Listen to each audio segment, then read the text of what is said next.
Olá, meu irmão, minha irmã. Hoje é 5 de junho e a igreja celebra, no dia 5 de junho, a memória de São Bonifácio, bispo e mártir. Bem-vindos para a nossa homilia diária. Quem pela primeira vez nos encontra por aqui, seja bem-vindo também ao nosso canal do YouTube. Se inscreva, ative as notificações. E antes do evangelho, recadinho. Nós começamos ontem, mas você pode começar hoje, porque daí termina no dia certinho. Novena de Santo Antônio. Ontem foi o primeiro dia. Quem começou ontem vai terminar um dia antes, vai viver a novena como preparação ao dia 13 de junho, não é isso? Mas se você quiser, você começa hoje. Novena em honra a Santo Antônio, tá bom, minha gente? Então, faça a novena, tem o vídeo aí diário, manda para os seus contatos, é importante rezarmos, né? Mas nós estamos também fazendo a novena de Santo Antônio com missa diária, tá certo? E estamos transmitindo diariamente missa à noite lá da Capela Santo Antônio, no distrito de Paulistânia. E antes ainda do Evangelho, eu quero aproveitar hoje para dizer a você, essa Capela Santo Antônio é da nossa paróquia, no dia 18 desse mês, né, porque Santo Antônio cai numa terça, daí no domingo, a gente vai ter um show de prêmios, pequenininho ali, tem alguns prêmios, mas você pode participar aí da sua casa, se quiser, entre em contato nesse número aí que está na sua tela. Não manda áudio não, só manda por escrito, tá, gente? Áudio é complicado, né? E você pode nos ajudar e concorrer aí da sua casa. Então na tela aí já está passando, né? A cartela, os valores. O projetinho que a gente tem, que a gente começa agora esse mês, da reforma externa, melhoria dos banheiros, ali na Capela Santo Antônio. Até porque a gente tem recebido aqui em Alto Piquiri peregrinos, né, do Brasil inteiro. E a gente sempre vai nas capelas, também vamos nessa. A gente tem pregação, momento de oração. E a gente tem algumas urgências ali de estrutura até para receber melhor quem, por causa de São José, vem nos visitar e acaba visitando também Santo Antônio. Você está vendo aí as imagens das nossas peregrinações nessa capela que falta fazer agora por fora e fazer os banheiros, estacionamento. Então quem puder, Deus abençoe e recompense sua generosidade. Pronto, vamos ao Evangelho então, minha gente.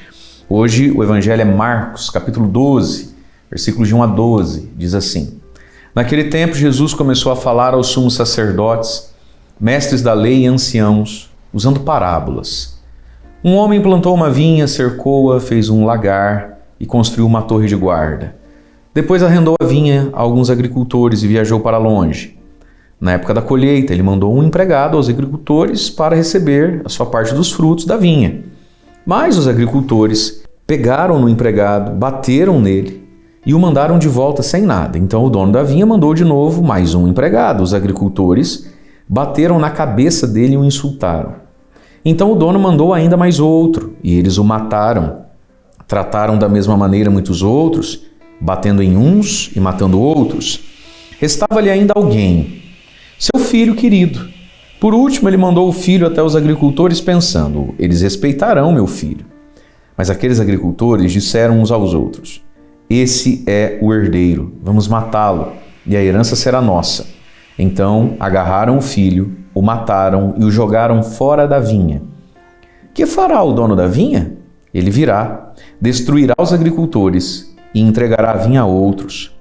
Por acaso não lestes na Escritura: a pedra que os construtores deixaram de lado tornou-se a pedra mais importante, e isso foi feito pelo Senhor e é admirável aos nossos olhos? Então os chefes dos judeus procuraram prender Jesus, pois compreenderam que havia contado a parábola para eles. Porém ficaram com medo da multidão e por isso deixaram Jesus e foram-se embora. Palavra da salvação, glória a vós, Senhor. Uma vinha, uma pedra e uma compreensão. Vamos olhar para o Evangelho de hoje a partir disso tudo aqui. Jesus gostava de contar parábolas, né? Às vezes contava parábolas para todo mundo, para a multidão, às vezes contava parábolas só para os discípulos, às vezes contava parábolas para os mestres da lei, sacerdotes, anciãos, né? E o padre quer pedir desculpa, eu estou gravando a homilia aqui, tá bastante barulho aqui no santuário, eu não sei se entra para vocês, o pessoal vai tentando limpar o áudio, mas tem coisa sendo cerrada ali. E aliás, se quiser, quem está editando o vídeo, colocar um pouquinho de como tá bonitinho já por dentro do Santuário São José, graças à ajuda de tantas pessoas, para você acompanhar. Eu sei que muitos, né, têm essa curiosidade de saber. Então, gente, olha, Jesus gostava de parábolas, porque as histórias têm o poder de, ao mesmo tempo que todo mundo entende a mesma coisa, porque a história ela é objetiva, todo mundo entendeu, uma vinha, mas a história, cada um aplica a si de um jeito, né? O Espírito Santo atualiza para cada um de um jeito. Mas é muito importante a gente notar para quem é que Jesus diz as coisas.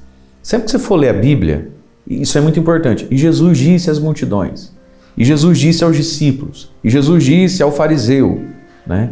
Por quê? Daí você vai entendendo quais são as exigências de Jesus e as promessas de Jesus para esses diversos níveis de proximidade com Jesus. Tem coisas que Jesus só exigiu e também só prometeu aos discípulos. Mas tem coisas que ele pode exigir e até prometer à multidão.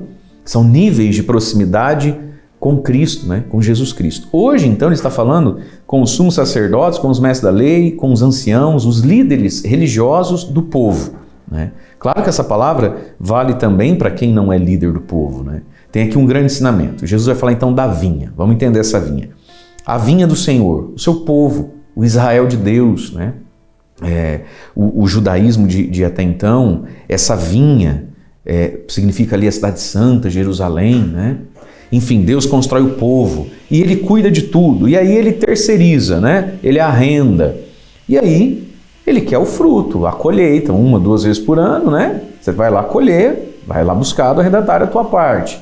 E aí começa a acontecer uma experiência na historinha. Eles não querem devolver os frutos que são do dono da terra. E sempre que vem um empregado, nesse empregado está a imagem dos profetas, eles não devolvem o fruto.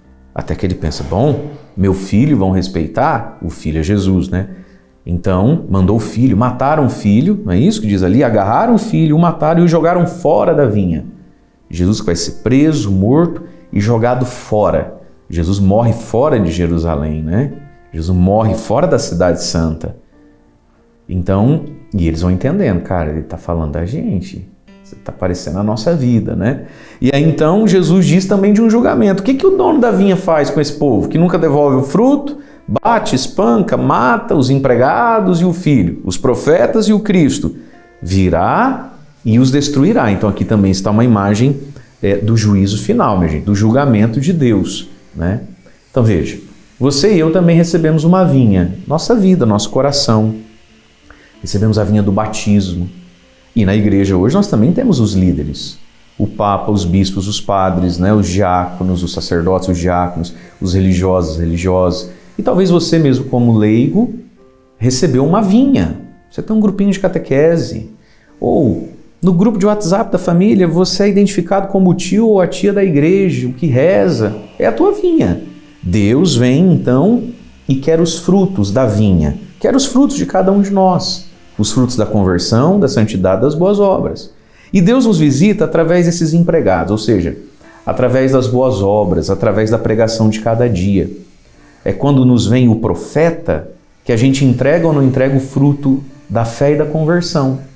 Ou a gente rejeita, né? Talvez enquanto Deus mandava os seus profetas, todos os profetas da antiga aliança, para pregar, para anunciar.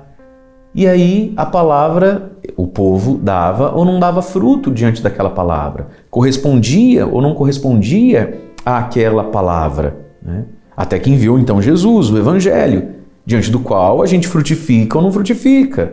Né? Acolhe ou não acolhe.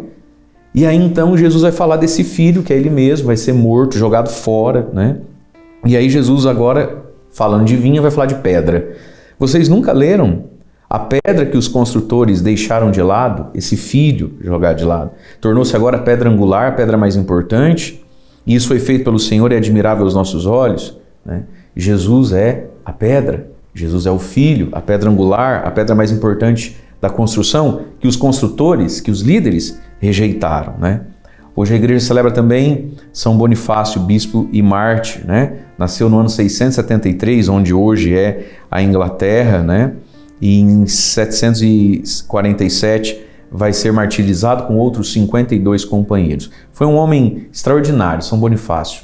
No Google tem bastante coisa sobre ele, você pode pesquisar. O nome dele, né? Bonifatius, aquele que faz o bem ou faz bem feito. Foi um grande homem de igreja, um grande pastor do povo, né? E viveu a sorte de Jesus, né? Foi lançado fora, foi morto. Veja, nesse evangelho a gente também entende, uma vez que acaba sendo o evangelho esse ano para o dia de São Bonifácio, que quem dá a vida por Jesus, quem assume o pastoreio da vinha, vai ser muitas vezes tratado como Jesus foi tratado. Por isso que a igreja celebra os mártires. Porque nos mártires se cumpre de um modo muito pleno a história de Jesus, né? O derramamento, inclusive, do próprio sangue. Mas aí, a vinha a gente já entendeu, a pedra a gente já entendeu, vamos pensar nos fariseus. Os fariseus, então, está lá no versículo 12. Os chefes dos judeus, né, os sacerdotes, procuraram prender Jesus. Por quê? Pois compreenderam que Jesus tinha contado a parábola para eles. Porém, ficaram com medo da multidão, né? Porque a multidão tinha Jesus na conta de profeta, no mínimo, de um homem muito santo. Veja, compreenderam que era para eles. O que eles fizeram com isso? Mudaram? Se converteram? Se arrependeram? O que a gente faz quando a gente compreende algo sobre nós mesmos, que às vezes nos humilha, nos dói, né? O que a gente faz? Ah, não volto mais nessa paróquia, não volto mais nessa igreja, a gente não vem na igreja para ver essas coisas. O que você faz? O que a gente faz quando alguém senta com a gente e nos repreende, nos puxa a orelha, nos educa? O que a gente faz? Os fariseus fizeram isso. Vamos matar Jesus. A multidão também entendia muitas vezes as repreensões de Jesus. E fazia o quê? Os discípulos faziam o quê? Iam se convertendo, iam falando, poxa, verdade, desculpa Jesus, e iam seguindo em frente. Então veja, queridos, o grande pecado aqui, né, desse evangelho da vinha, que é uma grande imagem então hoje para nós, da igreja, dos seus líderes e do seu povo, e de um Deus que espera frutos. O que a gente faz quando a gente compreende a palavra de Deus? Qual resposta e qual fruto a gente dá àquele que vem buscar o que é dele, porque tudo nos deu. Deus abençoe você. Em nome do Pai, do Filho e do Espírito Santo. Amém.